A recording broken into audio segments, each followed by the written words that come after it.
ভাইরা আমার, এই পৃথিবীতে যত মানুষ আছে ছিল আর কিয়ামত পর্যন্ত যত মানুষ আসবে, সমস্ত মানুষের আদি পিতা হলেন হযরত আদম আলাইহিস সালাতু ওয়াস সালাম। আর এই পৃথিবীতে যত জিন জাতিরা রয়েছে, এই জিন জাতির আদি পিতা হলো কোরআনুল কারীমের ভাষায় জান, সমস্ত জিন জাতির আদি পিতা। আর এই পৃথিবীতে যত শয়তান রয়েছে, সমস্ত শয়তানদের আদি পিতা হলো ইবলিস। আর ওই ইবলিস হলো জিন জাতির সম্প্রদায়, জিনের অন্তর্ভুক্ত। ভাইরা আমার, আমরা যারা পৃথিবীতে বসবাস করছি মানুষ, আমরা যারা পৃথিবীতে আছি, আল্লাহ পাক রব্বুল আলামিন আমাদেরকে পাঠিয়েছেন। মানুষ হচ্ছে এমন একটা জাতি, এই মানুষ, প্রতিটা মানুষ দুইটি বড় বড় শত্রুর মাঝখানে বসবাস করছে। প্রত্যেকটা মানুষ বড় বড় দুইটা শত্রু দুশ্মনের মাঝখানে বসবাস করছে, অথচ আমরা দুইটা শত্রু নিয়ে আমরা চলছি, বসবাস করছি।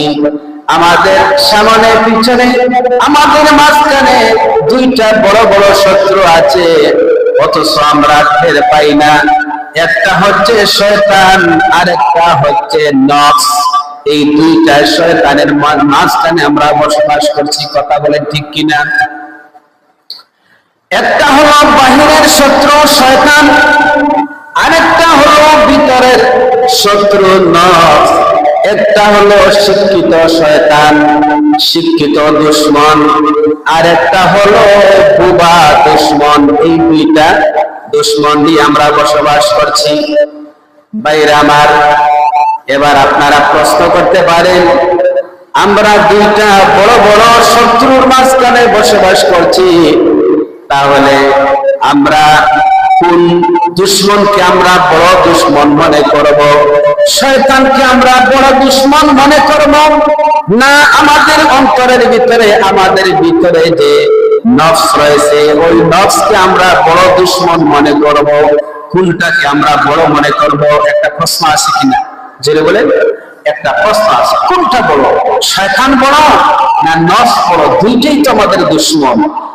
ভাইরা আমার, এই দুইটা শত্রুর ভিতরে, দুশমনের ভিতরে কোনটা বড় দুশমন, এটা আমরা নির্ধারণ করব না। আসুন আমরা আল্লাহ পাক রব্বুল আলামিনকে বলি, আল্লাহ আপনি আমাদেরকে এই দুইটা বড় বড় দুশমনের মাঝখানে বসবাস করাচ্ছেন। আমরা বসবাস করছি, আমাদের সামনে পিছনে ডানে বামে দুইটা বড় বড় শত্রু। এই দুইটা শত্রুর ভিতরে কোনটা বড় শত্রু, এটা আমাদেরকে বলে দিন। আল্লাহ পাক রব্বুল আলামিন সেটাও ফয়সালা আমাদেরকে দিয়েছে। আমরা যদি কোরআনুল কারীম তেলাওয়াত করি, তাহলে আমরা দেখব আল্লাহ পাক রব্বুল আলামিন শয়তানের ব্যাপারে বলেছেন, ইন্না কাইদা শায়তানি কানা দাঈফা। শয়তানের চক্রান্ত আসলে দুর্বল। আল্লাহ পাক শয়তানের ব্যাপারে বলেছেন দাঈফ শব্দ ব্যবহার করেছেন, আর নফসের ব্যাপারে বলেছেন আজিম শব্দ বলেছেন। অর্থাৎ নফস হচ্ছে শয়তানের চাইতে মারাত্মক বড় দুশমন। ভাইরা আমার, আমরা শয়তানকে দুশমন মনে করি। এই দুশমন বাহিরে থেকে মানুষকে দিয়ে শয়তানি করায়। আর নফস এমন একটা দুশমন, যে নফসটা আমাদের ভিতরে থেকে, আমাদের ভিতরে বসবাস করে, আমাদের সাথে থেকে ওই মানুষকে দিয়া শত্রুতামি করায়, শয়তানি করায়। তাহলে বোঝা গেল নফস শয়তান থেকে, নফসের শয়তানিটা হচ্ছে মারাত্মক। কথাটা বলে ঠিক কিনা?